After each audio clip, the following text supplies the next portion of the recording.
ज्या परुषांनी ज्या शास्त्रींनी त्याला पकडून देण्याचं ठरवलं होतं, त्याच्या विरुद्ध कट रचला होता, त्याच्यामध्ये पेत्राचा आणि यहुद्याचा ताबा घेतला सैतानाने.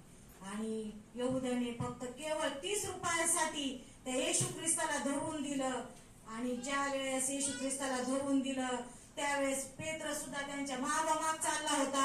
आणि पेत्र मागोमाग चालला असताना लोक त्याला बोलायचे, अरे हा पण होता, हा याला आम्ही बघितलं होतं. तेव्हाही पेत्र नाकारतो, नाही नाही मी नव्हेच. दुसऱ्या वेळेस लोक, अरे होता तू, आम्ही बघितलंय तुला. तरी पेत्र म्हणतोय, नाही नाही मी नव्हतोच. तिसऱ्या वेळेस पण म्हणजे हो होता हा, मी बघितलं त्याच्या बरोबर, तू होतास. बोलतो नाही नाही मी नव्हतो. आणि ज्या वेळेस तो तिसऱ्या वेळेस येशू ख्रिस्ताला नाकारतो त्यावेळेस कोंबडा आरवतो. आणि कोंबडा आरवल्यानंतर पश्चातापाचे अश्रू पेत्राच्या डोळ्यातून येतात. तो पश्चाताप करतो आणि एका बाजूला जाऊन ढसाढसा रडतो. प्रियांनो, पश्चाताप पेत्राने केला, मात्र यहुद्याने फक्त पस्तावा केला. यहुद्याला त्याचं काहीच वाटलं नाही. 30 रुपयामध्ये धरून दिलं, मग काहीच नाही वाटलं. फक्त केवळ पस्तावा केला. कसा पस्तावा केला की वरतीवर फक्त चला झालं ना आता माझ्याकडून, संपला विषय. त्याला काय होतंय, झालं ते झालं. परंतु पेत्राने मात्र अंतःकरणातून पश्चाताप केला. परंतु येशू ख्रिस्ताने त्या दोघांना देखील क्षमा केली, कारण ते सुद्धा अपराध सैतानाने त्यांच्याकडून करून घेतले होते.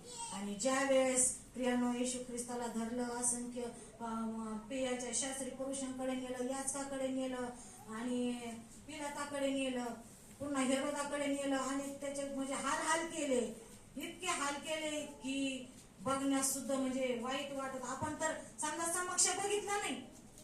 मी थोडस सांगते, मी त्या दिवशी युट्यूबला बघत होते आणि माझं कसं असतं युट्यूबला, मी एक तर शक्यतो हे असं राजे आपले जेवाचे वचन किंवा काहीतरी म्हणजे असं चांगलं बघत असते. आणि त्यावेळेस मी बघितलं की काळ्या पाण्याची शिक्षा, जे काळ्या पाणी ब्रिटिश लोक देत होते, ज्या वेळेस आपल्या देशासाठी क्रांतिकारी जगत होते, जीवन आपलं अर्पण करत होते आणि त्यांना जी काळ्या पाण्याची शिक्षा देत होते, तर त्या काळ्या पाण्याची शिक्षा अशी होती की पायामध्ये हातामध्ये त्यांच्या साखळदंडाच्या बेड्या होत्या आणि प्लस असं खिडकीला जाळे राहायचे, त्यांना असं उभा केलं जायचं आणि उभे केल्यानंतर त्यांना म्हणजे इतके फटके द्यायचे की ते असह्य फटके, त्यांना हालचाल पण करता येत नव्हती.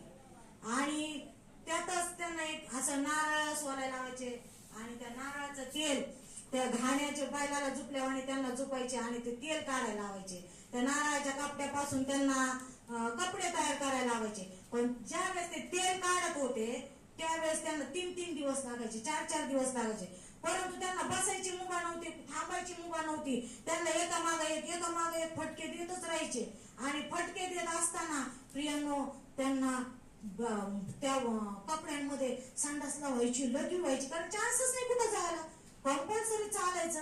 आणि मी ते समोर असं डोळ्यासमोर घेतलं, बापरे, या लोकांचे एवढे हाल करत होते ब्रिटिश लोक, आज माझ्या येशू ख्रिस्ताचे किती हाल केले, कसं सोच नाही त्यांनी.